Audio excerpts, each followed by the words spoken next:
do Senhor, e é uma bênção estarmos na presença do Senhor.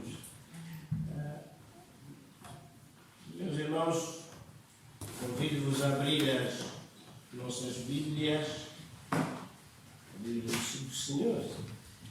No Evangelho segundo Lucas, capítulo 18. Evangelho segundo Lucas, capítulo 18. Duas leituras. A primeira é o capítulo 18, verso 1. E depois saltamos para, no mesmo capítulo, para o verso 9 até o verso 14. Diz o número 1 do capítulo 18 de Lucas. E contou-lhes também uma parábola sobre o dever de orar sempre e nunca desfalecer.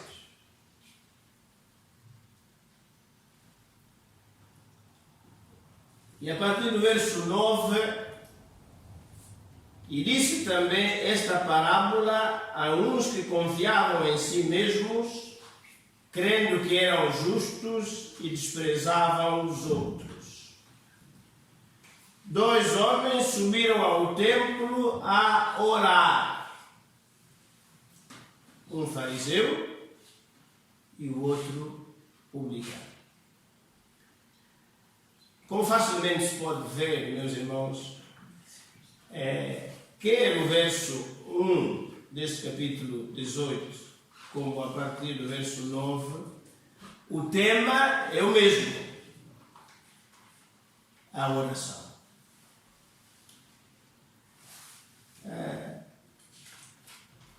O verso 1 diz que nós devemos orar sempre. Portanto, é bom, o Senhor recomenda, aconselha, ordena a prática da oração. Em linguagem, digamos, técnica, a oração é uma das disciplinas espirituais fundamentais para a vida e a sobrevivência de um cristão. A partir do verso 9, temos então Nosso Senhor Jesus Cristo, o Mestre dos Mestres, e porque a palavra de Deus também diz que tudo quanto foi escrito para nosso ensino foi escrito, entendeu que era necessário deixar-nos modelos, exemplos, que nos pudessem facilitar a compreender o exercício dessa disciplina espiritual chamada oração. E conta-nos, a partir do verso 10, destes dois homens que bem conhecemos. Dois homens subiram ao templo a orar, um fariseu e o outro publicano.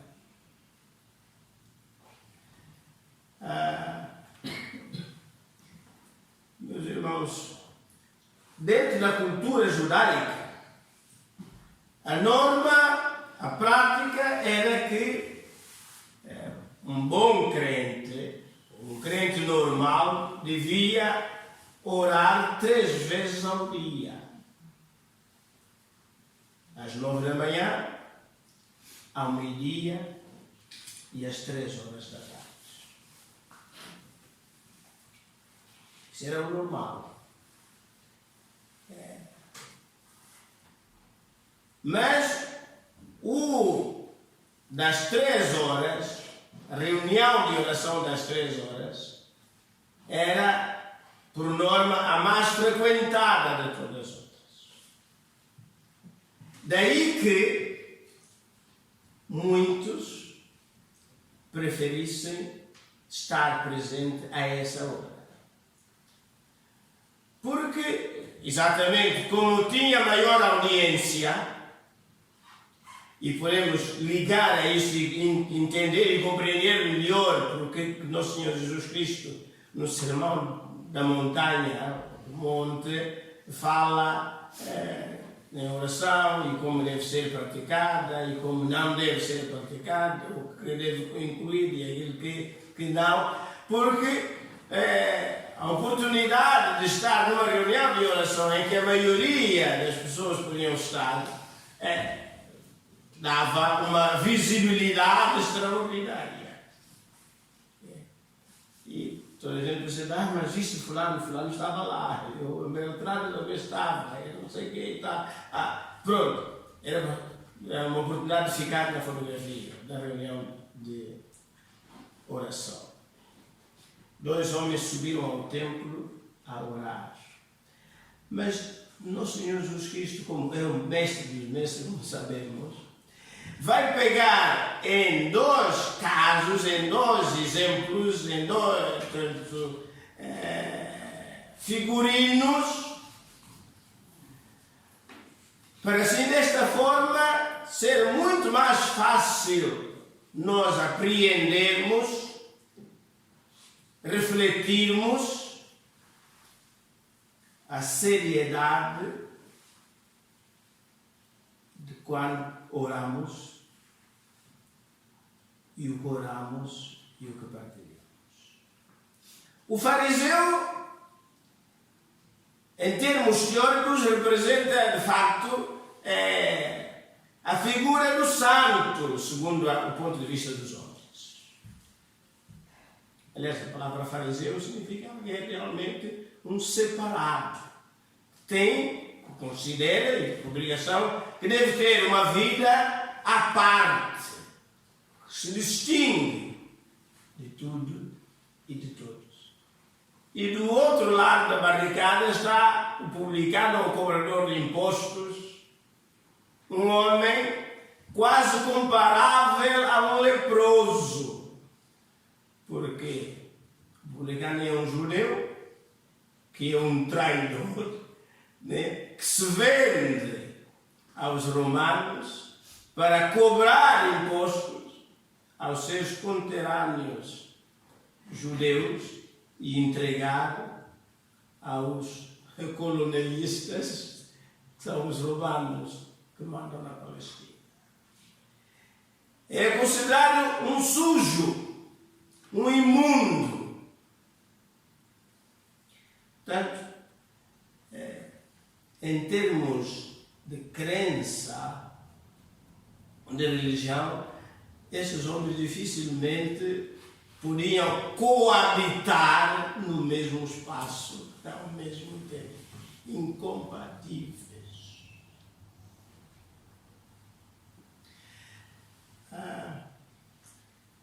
Nosso Senhor Jesus Cristo, a partir do verso 11,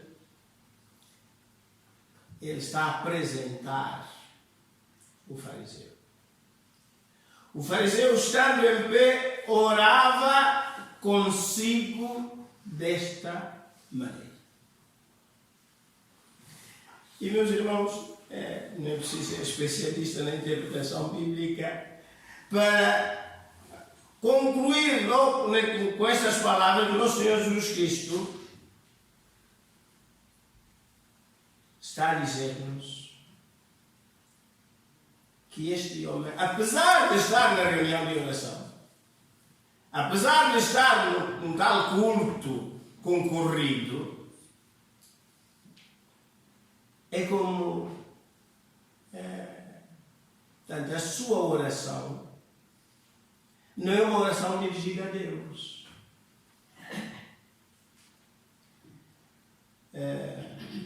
Orava consigo. Meus irmãos, talvez pudéssemos, cada um de nós, quando entendesse, fazer uma espécie de uma pequena simulação. E hoje é muito fácil fazer isto. Todos nós temos um telemóvel e qualquer telemóvel tem um gravador, que quando estivéssemos a orar, querem, ou se fosse em casa, na rua, ou particularmente num sítio de culto, numa reunião, como a que tivemos há bocado, ou que temos a quarta-feira, ou mesmo aqui, como esta, que pudéssemos ligar o nosso telefone na aplicação de gravador, que para gravar a nossa oração e depois em casa, quando tivéssemos tempo, pudéssemos ouvir a nossa oração e então analisá-la, refleti-la. Com certeza, eu acredito que isso nos ajudaria a alguma coisa. Porque faz-me lembrar quando estava normal no seminário, uma das disciplinas é a homilética que ensina, onde aprendemos como pregar, preparar os sermões, como pregar, como apresentar. E então o professor levava sempre um gravador. E gravava as mensagens dos alunos, e a seguir a apresentação da mensagem, então, ele punha a reproduzir, convidando-nos a estarmos o mais atento possível, e depois, então, os colegas e o professor analisavam, criticavam, avaliavam, davam a sua opinião. É verdade, claro, que os colegas eram mais carrascos do que o professor, porque é normal, né? Mas, meus irmãos, era uma experiência complicada, porque quando nos levantávamos no nosso lugar e ocupávamos o púlpito, nós tremíamos por todos os lados, né? Se fosse hoje como as gravações da imagem, é pior ainda, porque para o professor era importante a maneira como a gente se levantava, dirigia ao púlpito, enfim, os pormenores todos, nada ficava.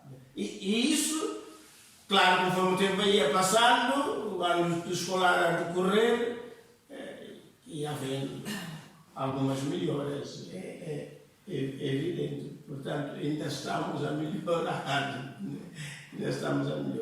Mas, portanto, gravar e podermos ouvir de novo, porque, meus irmãos, se este fariseu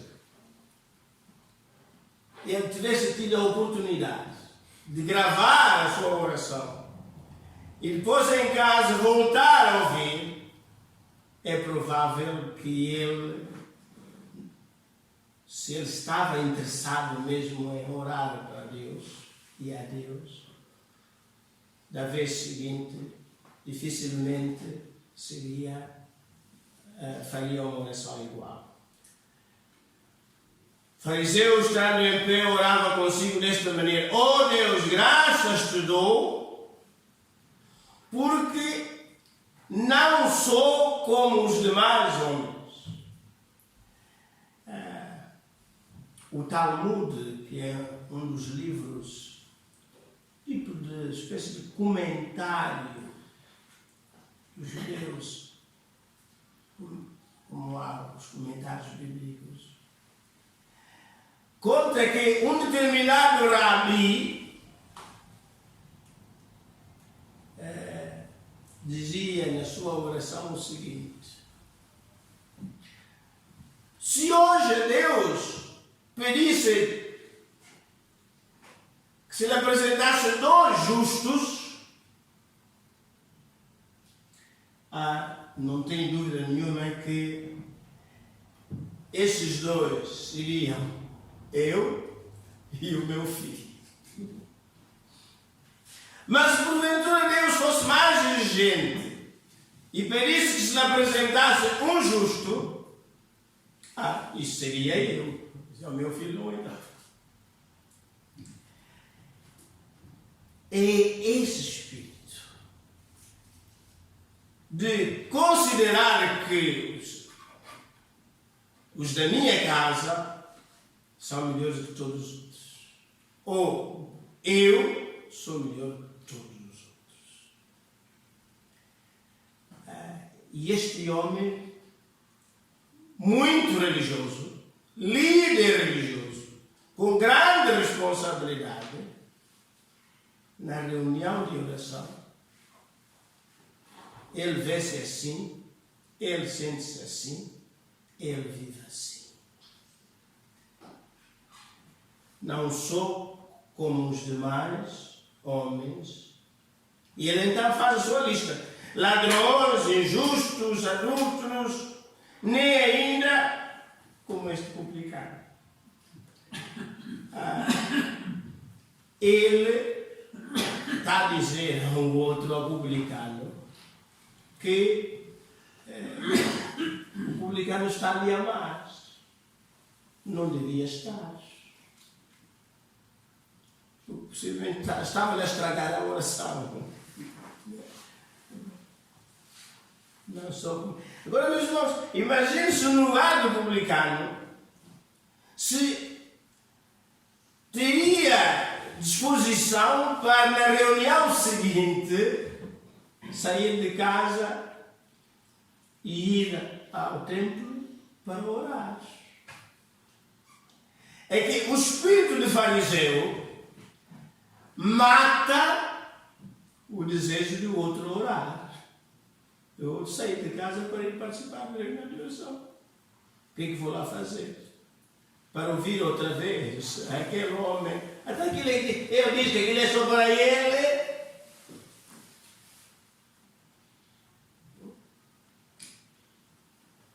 Não sou como os demais. A oração dele é um relatório das suas, enfim, do seu perfil, das suas qualificações, das suas competências, enfim, é o maior. Ninguém como ele.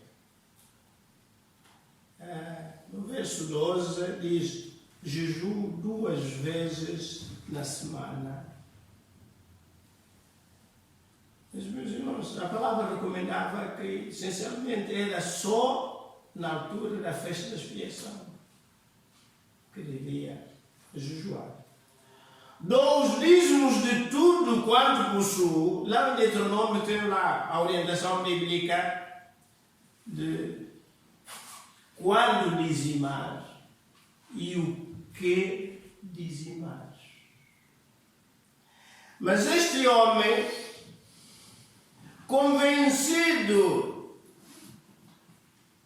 de que preenchia todos os requisitos e mais alguns, chega ao ponto de dizer que ele te dava o dízimo das flores do seu jardim, das plantas que tinha no jardim. Lá ia ele com a foice, mas acho que o martelo não, só com a foice, e ali, né, a contar quantas plantas tinha ali, quantas ervas e tal, e então separava a porção, a percentagem. Era não um crente que se sentia livre e descontraído na conversa, ainda com respeito com o seu Deus, com o seu Pai, mas é um escravo que se relacionava com Deus, digamos, com uma calculadora na mão.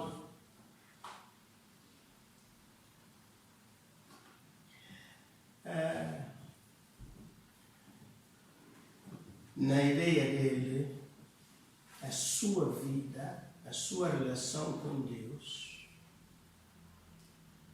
era única e especial.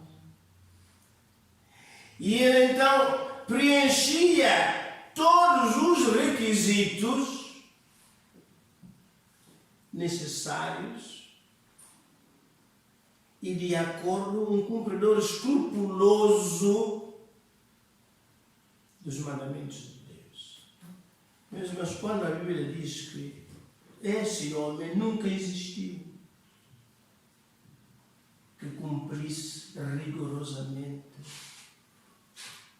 plenamente, completamente os mandamentos de Deus. Porque se assim fosse, Jesus Cristo não teria necessidade de vir e morrer pelos nossos pecados. Então a salvação deixaria de ser pela graça, mas pelas obras. Em contrapartida, a partir do verso 13, nosso Senhor Jesus Cristo apresenta um outro Senhor,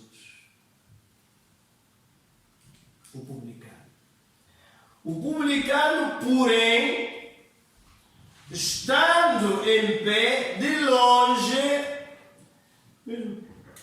a maneira como um e o outro se chegam e ocupam o seu espaço para poderem orar a Deus, é uma diferença como a noite para o dia.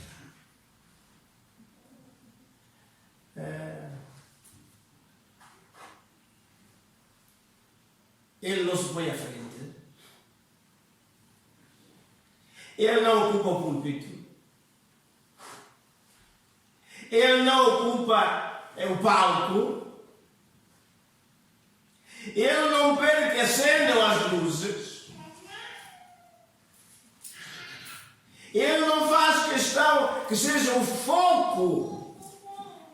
Não. De longe, nem ainda queria levantar os seus olhos ao céu. Coloca-se num lugar como Isaías, no capítulo 6, diz diz: ai de mim, que sou um homem de lábios impuros e habito no meio de um povo de impuros lábios. Meus irmãos, qualquer um de nós, do passado, do presente e do futuro, é a única maneira possível de nos apresentarmos diante de Deus é reconhecer a nossa os nossos pecados e a santidade de Deus. Santo, santo, santo é o Senhor.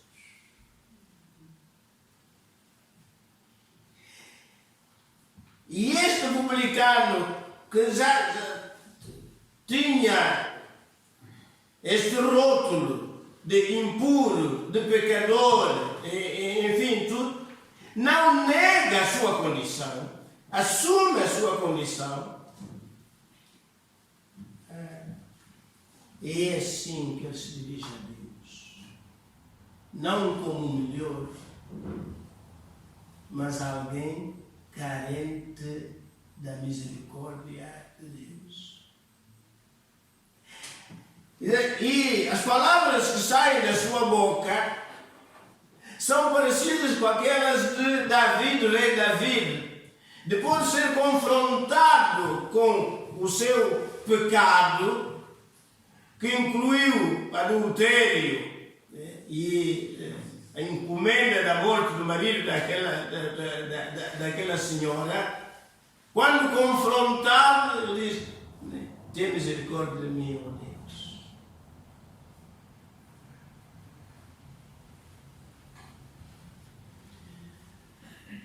Levanta o seu olhar ao céu, mas batia no peito, dizendo: ó Deus, tem misericórdia de mim, pecador. E dizem os entendidos que a maneira como este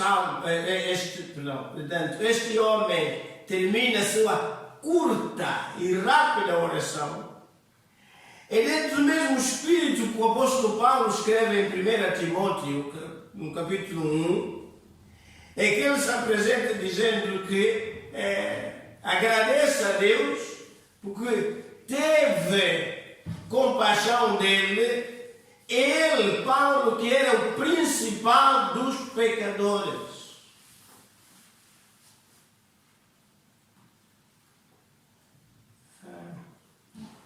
Não se perde, ou não se deixa perder no meio dos outros, falando no plural, nós, mas ele diz, tanto ele assume a sua condição espiritual de um homem carente da graça e da misericórdia de Deus, que diz, Senhor Deus, tem misericórdia de mim. O fariseu, ele estava convencido, como há bocado dissemos, que preenchendo todos os requisitos necessários, até Deus não precisava ter pena dele, nem misericórdia dele. Ele estava aprovado, sentia-se aprovado e olhava para os outros, eu não sou como aqueles. Meus irmãos, Jesus Cristo faz a conclusão. Verso 14. Digo-vos que este, o publicano, desceu, porque tinha subido até o palco da oração, justificado, declarado justo.